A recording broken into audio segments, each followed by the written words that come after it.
작금에 일어난 이스라엘 팔레스타인 사건이나 그리고 교회 안에서 이렇게 교인들이 얘기하고 또 생각하는 것들을 보면 교인들은 좀 그런 경향이 있는 것 같습니다. 세상과 교회, 불신과 믿음, 부정과 거룩, 불의와 부정, 이렇게 모든 것을 좀 이분법적으로 나누는 경향이 있는 것 같습니다. 특히 신앙생활을 열심히 하는 교인일수록, 교회 안에서 신앙이 좋다고 인정받는 교인일수록 이런 경향이 더 큽니다. 물론 우리가 그렇게 나누는 것이 꼭 나쁜 것은 아닐 겁니다. 그런데 문제는 뭐냐면 항상 어떻게 생각하냐면 세상은 불신과 부정, 불의가 가득한 곳이고 교회는 믿음과 거룩, 정의를 대변하는 것으로 자연스럽게 나눈다라는 것이죠. 근데 왜 그럴까 생각을 해보면 대부분의 성경 공부나 설교에서 그렇게 가르치는 경향이 있기 때문이에요. 교회는 불의하고 부정한 그런 세상의 공격에 대해서 신실함과 거룩함으로 인내하면서 믿음을 지켜가는 것으로 묘사를 합니다. 분명 교회는 그렇게 하나님의 뜻과 사랑과 거룩과 정의를 지키고 실천하고 세상에 보여주는 곳이어야 합니다. 하지만 교회와 교인들이 그렇게 생각하는 것처럼 세상은 늘 불의하고 교회를 이유 없이 핍박하는 곳이기만 할까? 이건 한번 다시 생각해 봐야 되죠. 반대로 지금의 교회는 불의와 불법이 판치는 세상에서 하나님의 사랑과 공의, 정의를 실천하면서 세상을 변화시키는 곳이 거룩한 곳일까 생각해 볼 필요가 있습니다. 과연 지금의 교회와 교인들의 모습이 그렇다라고 말할 수 있을까요? 안타까운 것은 보통의 교인들이 이렇게 생각하는 것처럼 교회가 거룩하다, 당당하게 말할 수 없는 안타까운 현실입니다. 그리스도인들의 그 신앙과 삶이 불신자들과 무엇인가 다르다라고 자신 있게 말할 수 없는 점입니다. 오히려 잘못을 저지르고 있는 교회를 향해 그리고 그 교회가 무고한 세상을 공격하는 일이 심심치 않게 발생하기 때문입니다. 우리가 자주 접하듯이 재정적인 문제나 세습이나 목회자의 부정 등 분명한 명백한 잘못이 드러남에도 불구하고 변명하기에 급급하고 그런 문제를 지적한다고 해서 교회 밖의 세상을 향해 공격적인 태도를 보이고 있다는 거예요. 며칠 전에 문득 JMS 정명석 씨의 그런 어떤 기사가 다시 한번 뜬 게 있는데 그걸 읽다가 도대체 그 JMS나 정명석과 지금의 교회와 교인들, 목회자들이 다른 점이 무엇일까 생각을 하는데 뭔가 다른 점이 이렇게 명백하게 발견되지 않으니까 제 스스로 좀 고민에 빠진 시간들이 있었습니다. 정도의 차이는 있겠죠. 정도의 차이는 있겠지만 어떤 잘못한 항목만을 놓고 보면 별로 구분이 되지 않는 거예요. 그 잘못하는 거에서 정도가 크다 작다의 차이일 뿐이라는 거예요. 교회가 달라야 한다면 성경에 가르친 대로 회개하고 돌이켜야 되는데 그마저도 사라졌다면 우리가 도대체 누구를 이단으로 정죄하고 누구를 하나님 말씀에서 벗어난 불신자라고 우리가 이야기할 수 있을까 생각이 드는 거죠. 우리는 늘 입으로 세상의 소금으로 세상의 빛으로 살아야 된다고 그리고 하나님의 복음으로 예수 그리스도의 복음화를 이루어야 된다고 늘 구호를 외칩니다. 근데 그렇게 외치는데 과연 지금의 이런 모습과 이런 행동과 이런 것으로 과연 그 구호들이 실현이 될 수 있을까 의문이 듭니다. 오히려 세상과 불신자들로 하여금 하나님과 복음에 대해서 거부감과 적대감을 키우고 교회는 마치 범죄 집단인 것처럼 보이도록 하는 지금의 이런 우리의 모습, 태도야말로 가장 반기독교적이고 가장 반성경적인 자세가 아닐까라는 생각이 드는 겁니다. 이런 어쩌면 이런 생각이 있어서 그런지 계시록에 대한 접근을 다르게 합니다. 분명 계시록은 로마라고 하는 불신의 세력, 불의한 집단으로부터 공격당하는 거룩한 교회와 성도들을 위로하고 격려하기 위해서 기록된 하나님의 메시지예요. 계시록에선 분명 로마라고 하는 불의한 세력이 분명히 존재하고 그 불의한 불신의 세력이 하나님의 믿음, 그 공의를 지키려고 하는 거룩한 교회를 공격하는 어떤 그런 이분법적인 모습이 보입니다. 어떻게 하면 거룩하고 순결한 삶을 살 수 있는지, 의롭고 신실한 믿음을 지킬 수 있는지 계시록은 가르쳐 줘요. 너희가 거룩한 그 믿음, 지금까지 그 모습을 지키려면 그 불의한 세력으로부터 너희는 어떻게 된지를 가르쳐 줍니다. 근데 지금의 우리의 모습은 혹여 교회와 목회자들이 로마와 로마의 황제가 아닌지 생각하게 만들어요. 교인들이 로마를 추종했던 사람들은 아닌지 의문이 들기 시작합니다. 어쩌면 오늘의 본문 또한 그런 생각 속에서 돌이킴과 반성, 회개의 마음이 들도록 합니다. 우리가 지난 시간에 살펴봤던 계시록 13장의 전반부는 어떤 짐승이 나타났죠? 바다에서 올라온 짐승을 묘사합니다. 근데 그 바다에서 올라온 짐승이 누구였어요? 로마였는데 그 로마는 압도적인 권력과 폭력적인 모습을 보여주고 있었습니다. 감히 그 시대에 누구도 로마에 저항할 수 없을 만큼 강력한 권세와 힘과 군사력과 경제력을 소유한 로마였어요. 그리고 그 힘과 권세는 영원할 것 같았습니다. 왜요? 그 누구도 대항할 수 없고 반항할 어떤 여지가 없을 만큼 너무나 강력했기 때문이에요. 그러니까 그런 현실에서 교회와 성도들은 하나님의 말씀대로 예수님의 가르침대로 살아내야 되는 거예요. 그 수월하지 않은 그 세상에서. 근데 너무나 약하고 그다음에 너무나 그 초라해 보이는 교회와 성도들의 모습은 하늘의 기적이라도 있어야만 작은 희망이 생길 텐데 핍박과 희생이 일생하던 삶을 그냥 계속 살아내야 돼요. 하나님의 능력과 기적을 바라봐야 되는 현실인데 우리가 지난 시간에 살펴봤던 것처럼 계시록은 무엇을 얘기해요? 하나님의 능력과 기적을 언급하지 않고 성도들의 믿음과 인내를 요구할 뿐이에요. 성도들이 추구해야 될 신앙이 뭔지, 성도들이 마지막까지 포기하지 말고 지켜야 될 게 무엇인지를 가르쳐줘요. 그리고 계시록 13장의 후반부는 그 이야기를 이어받아서 하고 있습니다. 우리 11절 12절 말씀 같이 읽겠습니다. 나는 또 땅에서 다른 짐승 하나가 올라오는 것을 보았습니다. 그것은 어린 양처럼 뿔이 둘이 있고 용처럼 말을 하였습니다. 이 짐승은 첫째 짐승이 가진 모든 권세를 그 첫째 짐승을 대신하여 행사하였습니다. 이 짐승은 땅과 땅 위에 사는 모든 사람들로 하여금 치명상에서 나음을 받은 그 첫째 짐승에게 절하게 하였습니다. 자, 앞서 바다에서 올라온 첫째 짐승은 누구를 상징했었죠? 로마를 상징했습니다. 자, 근데 바다에서 올라온 짐승인 로마는 누구에게서 권세를 받았죠? 용에게서. 계시록에서 용은 사탄을 상징합니다. 그러니까 로마의 권력과 힘은 어디로부터요? 사탄에게서 이어받은 것이라는 것을 이야기하는 거예요.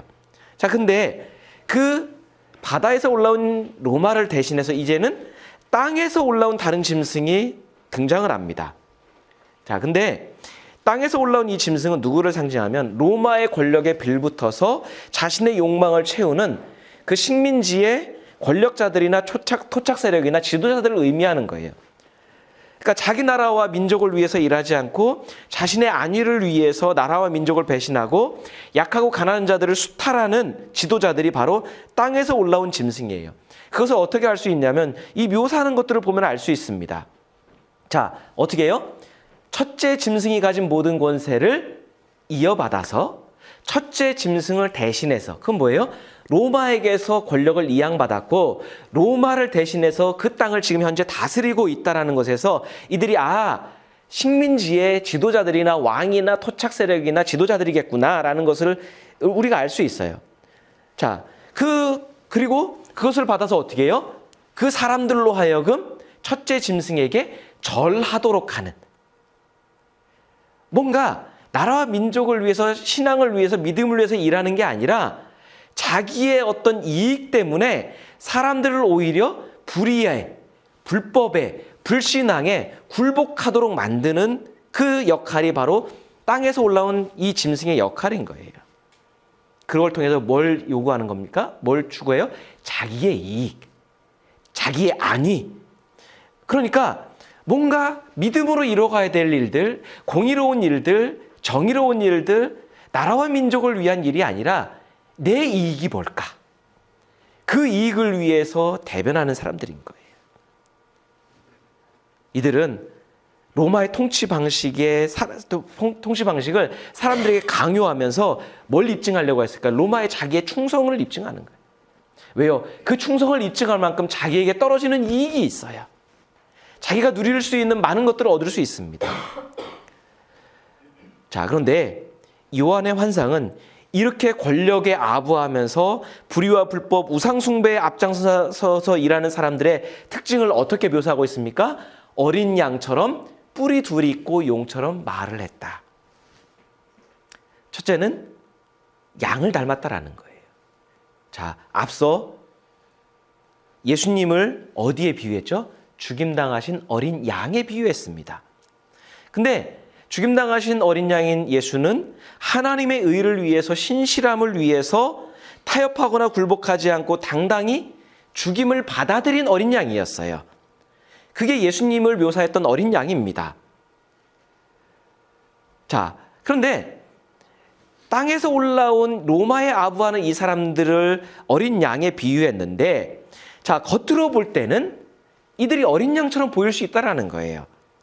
겸손하고 진실하고 희생적이고 뭔가 사람들을 위해서 일하는 것처럼 보이는, 그렇게 꾸미고 속인다라는 거예요. 하지만 실제로는 뭐예요? 용처럼, 사탄처럼 거짓말로 사람들을 현혹하고 폭력과 협박으로 사람들의 생명을 위협하는 존재라는 거예요. 어린 양처럼 뿔이 있어서 뭔가 순결한 양의 모습을 지니고 있는 것처럼 보이지만 그 내면은 뭐예요? 용처럼 말을 하는 거예요. 사탄처럼 말을 하는 거예요. 겉과 속이 다르다라는 거예요. 그래서 신실한 믿음과 의로운 삶을 지키기 위해서는 겉으로 드러난 모습이 아니라 상대방의 실제적인 모습을 볼 수 있는 지혜가 필요하다라고 말하는 것 같아요. 너희들이 볼 때는 양처럼 보여. 근데 그의 실제 모습은 뭐냐면 용처럼 말을 하는 사람이야 라고 가르쳐 주는 거죠. 그러니까 순전한 믿음을 지키기 위해서는 내가 순결해야지라는 어떤 개인의 어떤 결단과 결심만으로 되는 게 아니라 분별력이 있어야 된다는 거예요. 그의 내면을 볼 줄 아는, 그의 동기를 볼 줄 아는 게 필요하다는 거예요. 그렇지 않으면 속임수에 넘어가서 자신도 모르는 사이에 악에 동조하기 시작하고 빠져들기 시작하고 나는 하나님을 위해서 일한다고 생각했는데 어느덧 어떻게 돼요? 불법에 협조하고 있는 거예요. 불의를 지키고 있는 거예요. 그렇기 때문에 예수께서도 마태복음에서 이렇게 말씀하셨습니다. 같이 읽겠습니다. 거짓 예언자들을 살펴라. 그들은 양의 탈을 쓰고 너희에게 오지만 속은 굶주린 이리들이다. 너희는 그 열매를 보고 그들을 알아야 한다. 가시나무에서 어떻게 포도를 따며 엉겅퀴에서 어떻게 무화과를 딸 수 있겠느냐. 예수께서는 거짓 선지자들을 누구에 비유하셨어요? 양의 탈을 쓴 이리에 비유하셨어요. 오늘 말씀에서 등장한 양의 탈을 쓴 용과 비슷할 거예요. 자, 그런데 이런 이 사람들은 볼 때, 겉으로 볼 때는 어린 양이신 예수님을 닮은 것 같아요. 겸손하고 순결하고 신앙적인 것처럼 보입니다. 그렇게 사람들의 시선을 현혹하고 사람들의 환심을 사요. 그런데 그렇게 하는 그들의 속내, 그들의 원래 본래의 동기는 뭐예요? 자기의 욕심을 달성하기 위한 거예요. 겉으로는 당장에는 이익을 주는 것처럼 보이는데 궁극적인 목적은 속이고 빼앗고 죽이는 거예요. 그게 누구요? 예언자들. 예언자들인데 거짓 예언자들. 근데 예수께서는 이들을 어떻게 구별할 수 있다고요? 그들이 지금 당장에 보여주는 말, 겉으로 포장한 행동, 어떻게 보면 고상한 말투, 신앙적인 언어, 아니면 그들이 이룬 업적, 보여주는 능력, 기적이 아니라 그걸 통해서 훗날 나타내고 있는 그들의 열매가 뭔지를 보라는 거예요. 여러분, JMS나 그들이 열매가 어떤 기적이 없었나요? 능력이 없었나요? 처음에 신앙적이지 않았나요? 사람들을 현혹할 만한, 저렇게 하면 하나님 뜻대로 살 만한 모든 것을 갖추었어요. 근데 10년, 20년 뒤에 그들의 열매가 어떻게 나타나나요? 결국에는 자기 욕심을 채우는 거예요. 어쩌면 많은 목회자들 또한 마찬가지일 겁니다. 많은 교회들 또한 마찬가지일 거예요. 복음적인 것처럼 하나님 나라를 위해서 해야 됩니다. 전도해야 됩니다. 말은 하지만 훗날에 열매가 어디다는 거예요. 열매가 그를 대변하는 것이지 능력이나 기적이나 그가 이룬 업적, 사람들이 현혹할 만한 그런 어떤 쌓아놓은 것이 그를 대변하는 게 아니라는 거예요.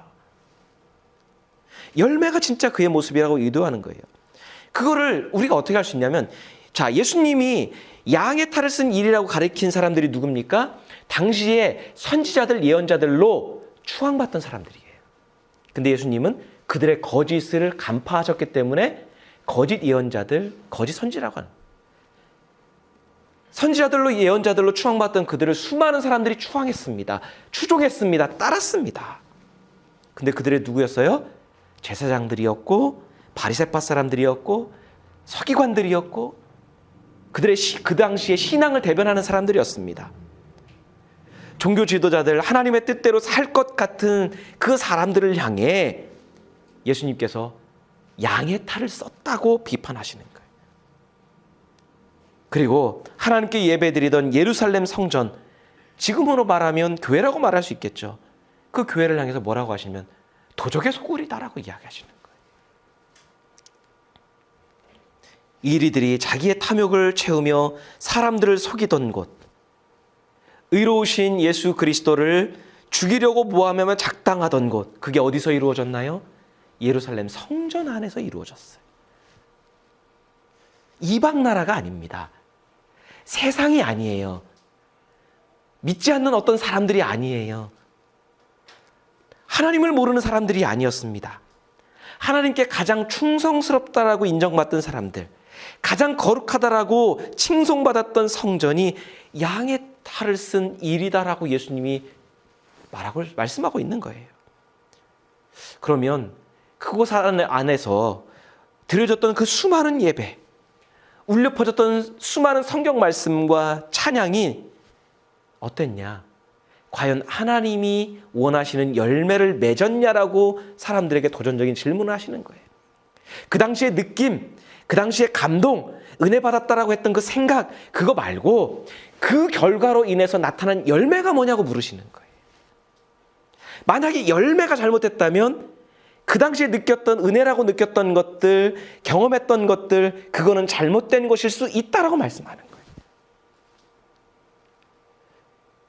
그런데 어떤 열매를 맺었나요? 그 예루살렘 성전 안에서 맺었던 열매는 거짓과 탐욕, 차별과 불의, 그런 열매를 맺었다라는 거예요. 근데 참 희한한 건 뭐죠? 하나님의 백성이라고 하는 그 선민의식 속에서 오히려 무고한 이방인들을 비판했고요, 비난했고요, 구원받지 못한다라고 했어요. 하나님을 모르는 우상숭배자들이라고 손가락질했어요. 요한의 환상에서 어린 양의 탈을 쓴 짐승은 분명 하나님을 모르는 불의한 세력 로마를 가리킵니다.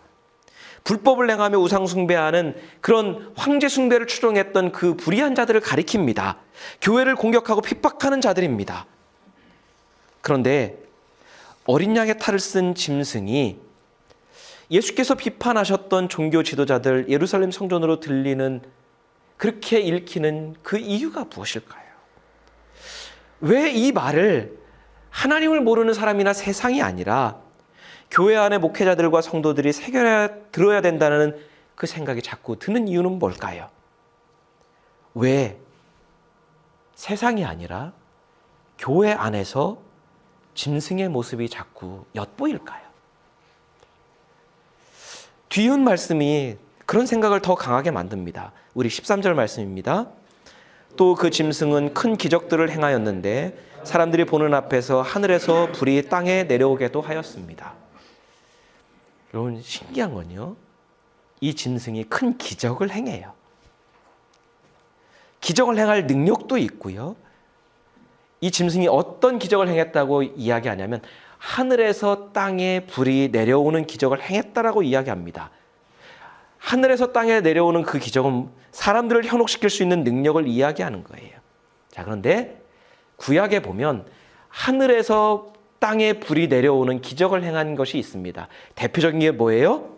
열왕기상 18장에 보면 엘리야가 갈멜산에서 450명의 바알 선지자와 싸울 때 하늘에서 불이 내려와 번제물을 태우는 기적을 행했습니다. 자, 그런데 이 기적을 통해서 나타난 열매가 뭡니까?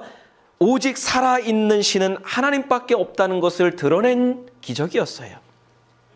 그걸 통해서 갈멜산에서 이 불은 예루살렘 땅에 충만했던, 그 성전 안에 충만했던 불의와 부정, 우상 숭배를 모두 소멸하는 불이었어요. 그걸로 인해서 신앙이 회복되었습니다. 죽어가던 사람들의 정신과 신앙과 의식을 새롭게 하는 사건을 일으킨 불이었어요. 그런데 계시록에서의 그 불은 다르다라고 하는 거예요. 요한의 환상은 사람들이 알고 있는 갈멜산에서의 그 기적을 연상시키면서 그때는 이런 열매가 나타났는데 지금 너희들 안에 있는 열매는 다르다라고 이야기하는 거예요. 짐승이 하늘에서 불이 땅에 내려오게 하는 그 기적을 통해서 나타나는 건 뭡니까? 불의와 불법이 더 강화가 되는 거예요. 사람들을 현혹시키는 건 똑같아요. 사람들의 관심을 집중시키는 건 똑같아요. 근데 열매가 달라요. 그때에는 하나님을 향한 순전한 마음, 탐욕과 불의가 마음속에서 불타서 소멸되고 하나님을 향한 거룩함이 다시 새롭게 됐는데 이제는 이 불이 일으키는 건 뭐예요? 사람들의 마음과 정신을 현혹해서 탐욕을 채우도록 하는 거예요. 신실하고 의로운 사람들을 소멸하는 불이 되어버리는 거예요. 같은 불인데, 같은 하늘에서 내려온 불이 내려오는 기적인데 너무나 달라요. 하늘에서 땅에 불이 내려오는 기적을 원하는 수많은 교회와 성도들이 있습니다. 성령이 불로 떨어지기를, 하나님의 능력과 기적이 불처럼 떨어지기를 바라며 매달리는 교회와 성도들이 있습니다. 어쩌면 우리도 그런 마음의 소원을 담고 살겠죠. 이들은 불덩어리가 떨어질 거라고 믿어요. 하늘에서 불만 떨어지면, 하늘에서 불만 떨어지면 불이 떨어져서 기적이 나타날 거라고 믿어요. 어떤 불이요? 불이 떨어지면 병도 낫고 문제도 해결되고 생활도 윤택해지고 자신은 남다른 은사와 능력을 소유할 거라고 믿어요. 그리고 이런 마음의 불을 지피는 성령 사역자들이라고 불리는 기술자들, 목회자들이 활동을 합니다. 그럼 제가 이렇게 어쩌면 신랄하게 비판하는 이유가 있습니다. 도대체 우리가 믿는 것이 무엇인지를 생각하니까 마음이 너무 답답해지는 거예요. 우리가 믿음을 갖고 있는데 우리가 갖고 있는 그 믿음이라는 게 뭘까? 우리는 무엇을 지금 믿고 있나를 생각하면 답답해지는 거예요. 그럼 우리는 도대체 무엇을 믿고 있을까요? 결론부터 말하면 대부분의 그리스도인들과 우리가 믿고 있는 기도와 믿음이라는 게 뭐냐면 기도와 믿음을 통해서 어떤 일이 일어날 걸 믿어요. 내가 믿으면 어떤 일이 일어날 거야. 어떤 사건, 어떤 변화, 어떤 결과가 생길 거라고 믿습니다. 그게 기적이든 기도의 응답이든 삶의 여건이 나아지는 것이든 내가 남다르게 기도하고 남다르게 헌신하면 하나님이 그런 일들을 이루어 주실 거야. 성경이 나한테 그렇게 약속했어. 성경은 그런 약속들로 가득 찼어 라고 믿는 거예요. 그리고 그게 믿음이라고 생각을 합니다. 내가 간절히 바라고 소망하고 기도하는 것을 이루어질 거라고 믿는 것, 그것이 믿음이고 그것이 신앙생활이라고 생각을 합니다. 그리고 그렇게 믿는데 하나님의 능력을 의심하면 불신앙이라고 생각을 합니다. 하지만 계시록을 통해 더 명확해지는 깨달음이 있습니다.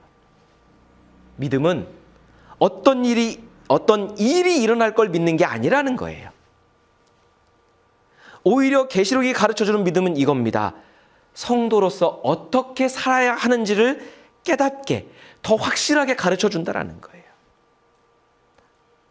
하나님의 신실하심을 믿고 하나님의 성품을 믿고 하나님의 뜻대로 사는 게 가장 복된 길이라는 것을 믿고 험난한 인생길에도 그 길을 포기하지 않는 것, 그게 진정한 믿음이다라고 하는 것을 계시록이 가르쳐준다라고 하는 거예요.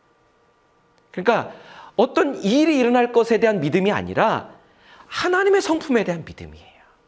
그리고 이것을 따라 사는 게 진짜 복되다라는 것을 믿는 거예요. 성경은 그거를 가르쳐 줬어요.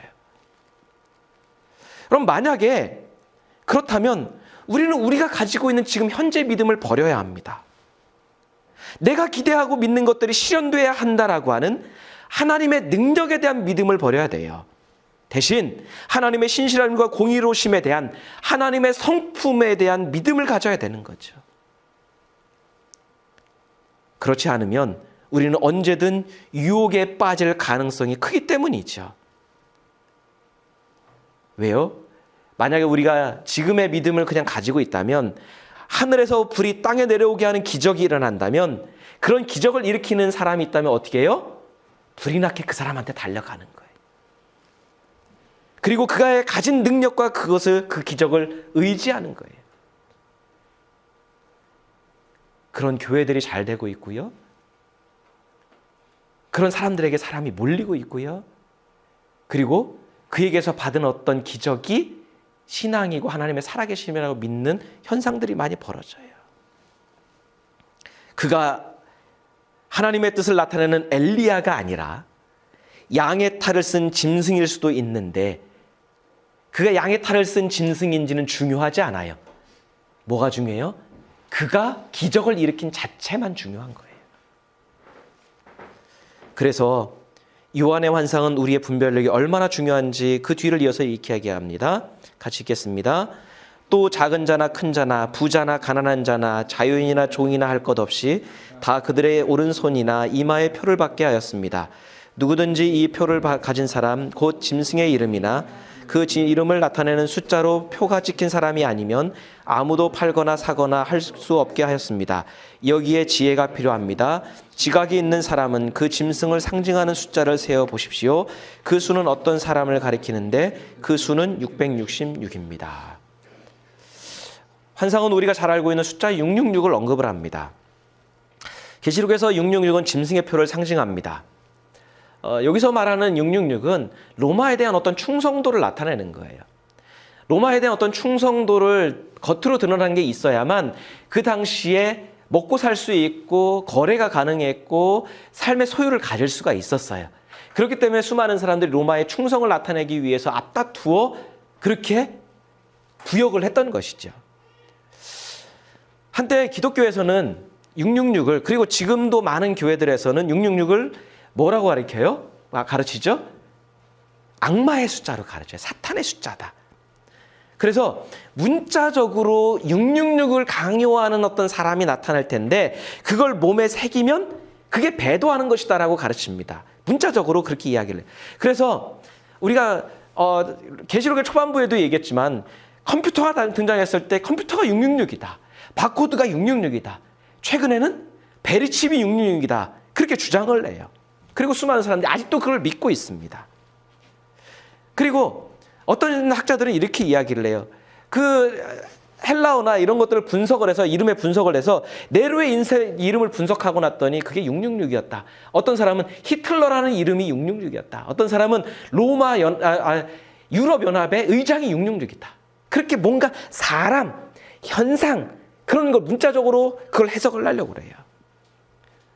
그리고 교회에서는 한때 다 들어보셨을 텐데 그게 유행했던 게 있습니다. 5는 사람의 숫자, 6은 짐승의 사탄의 숫자, 그리고 7은 하나님의 숫자이기 때문에 우리는 사람은 사탄을 못 이기고 하나님을 보기 때문에 하나님을 의지하는 사람이 이긴다. 그런 해석들이 돌아다니는. 하지만 666은요, 문자적인 의미나 어떤 사람을 가리키는 게 아니라 상징적인 의미로 해석을 해야 되는 거예요. 그러니까 여기서는 로마에 대한 충성에 대한 어떤 표시, 그러니까 뭐예요? 사람의 의식이나 생각을 의미하는 거예요. 반대로 이야기하면 그게 하나님에 대한 충성으로 반대로 나타날 수도 있는 거죠. 자, 신명기 6장 6절에서 9절까지 말씀 가시겠습니다. 내가 오늘 당신들에게 명하는 이 말씀을 마음에 새기고 자녀들에게 부지런히 가르치며 집에 앉아 있을 때나 길을 갈 때나 누워 있을 때나 일어나 있을 때나 언제든지 가르치십시오. 또 당신들은 그것을 손에 메어 표로 삼고 이마에 붙여 기호로 삼으십시오. 집 문설주와 대문에도 써서 붙이십시오. 앞에 666이 그렇게 문자적인가 하면 여기도 666인가요? 신명기 6장의 이 말씀은 일명 쉐마라고 불리죠. 이 쉐마는 뭐예요? 하나님의 백성이 어떻게 살아가야 되는지에 대한 모든 성경을 축약한 것이라고도 볼 수 있습니다. 그런데 유대인들은요, 이것을 문자적으로 받아들여서 그 구절을 깨알같이 적어서 이마에 붙이고 손목에 매기도 했습니다. 그런데 엄밀하게 이야기하면 이건 문자적인 의미라기보다는, 여러분, 이마라고 하는 건 뭐예요? 사람의 의식, 사람의 정신을 가리키는 거겠죠. 그러니까 의식 속에, 정신 속에 하나님 말씀을 늘 염두에 두고 모든 걸 하나님 말씀을 두고 판단해라라는 것이겠고, 손은 뭘 의미할까요? 행위, 행동. 이 의식을 갖고 너희가 그렇게 살아가야 돼 라고 하는 것을 의미하는 거겠죠. 여러분 생각해 보십시오. 만약에 여기에 문자적으로 말씀을 늘 여기다 메고 다녔어요. 여기다가 말씀을 메고 다녔어요. 겉으로는 그래요. 그런데 삶 속에서는 불의와 불법이 가득하고 머릿속에, 의식 속에는 탐욕과 불의가 가득하다고 하면 그게 무슨 소용이 있는 건가요? 그냥 문자적으로 그렇게 하라고 하는 게 아닐 텐데 우리는 자꾸 문자주의에 빠질 때가 많아요. 그러니까 666 또한 뭐예요? 그 666의 표시를 받지 않고 표를 받지 않는다는 의미는 뭡니까? 하나님 말씀에 대해서 바로 이해를 해라. 그리고 하나님 말씀을 대로 살고자 하는 의식과 의지를 나타내는 것이겠죠. 당장에 그 로마의 충성을 나타내지 않아서 불이익이 올 수도 있고, 그것 때문에 당장에 삶의 생계의 문제까지도 올 수 있겠지만, 그렇다고 해서 믿음대로 사는 것을 포기하면 안 돼. 그게 전부가 아니야 라고 가르쳐 주는 것이겠죠. 근데 우리는 자꾸 숫자에만, 666만 받지 않으면, 절만 하지 않으면 그럴 거라고 생각을 하는 거예요. 의식과 삶은 병들어가고 있는데 말이죠. 여러분, 초기 기독교인들, 계시록의 성도들은 신실한 믿음 때문에 세상의 핍박을 온몸으로 감당해야 됐습니다. 하나님의 뜻대로 살기 위해서, 의로움을 지키기 위해서, 성도로서의 본분을 지키기 위해서 그 억울한 희생을 숙명처럼 받아들이며 살아가야 됐습니다. 그렇기 때문에 반대로 그들의 믿음과 의식 안에는 짐승의 표인 666이 들어설 자리가 없겠죠. 왜요? 그들의 의식 안에는 하나님 말씀과 신실함에 대한 것이 가득해 있으니까 666이 들어올 자리가 없는 거예요. 그들은 하늘에서 땅에 떨어지는 불 때문에 하나님을 믿은 게 아니에요. 현실에 누릴 수 있는 이익과 편리함 때문에 예수님을 따른 게 아니기 때문이에요. 단지 성도라고 한다면, 하나님의 사랑과 은혜를 아는 그리스도인이라고 한다면 마땅히 이렇게 살아야 되지. 이게 가장 복된 것을 알기 때문에 그렇게 살아가는 거죠. 근데 지금의 우리는 많이 달라진 것 같습니다. 열심히 기도하고 예배 드리면서 교회에 충성하는 우리의 믿음과 의식, 겉으로 볼 때는 666이 들어올 자리가 없는데 우리의 의식 안에는 너무나 많은 666들이 들어와 있는 것 같아요. 성도라는 양의 탈을 쓰고 실제 삶은 굶주린 이리떼처럼 거짓과 탐욕, 이익을 쫓고 있는지도 모릅니다. 지금의 우리의 믿음의 현실에서 과연 666이 교회일까요? 세상일까요? 양의 탈을 쓴 짐승이 불신자들일까요? 아니면 목회자나 교인들일까요? 우리 믿음을 철저히 버리는 믿음이 없으면 교회와 성도라는 이름이 너무 부끄럽고 사치스럽다는 생각이 드는 오늘의 이 말씀이 마지막에 마음을 울립니다. 함께 같이 기도하겠습니다.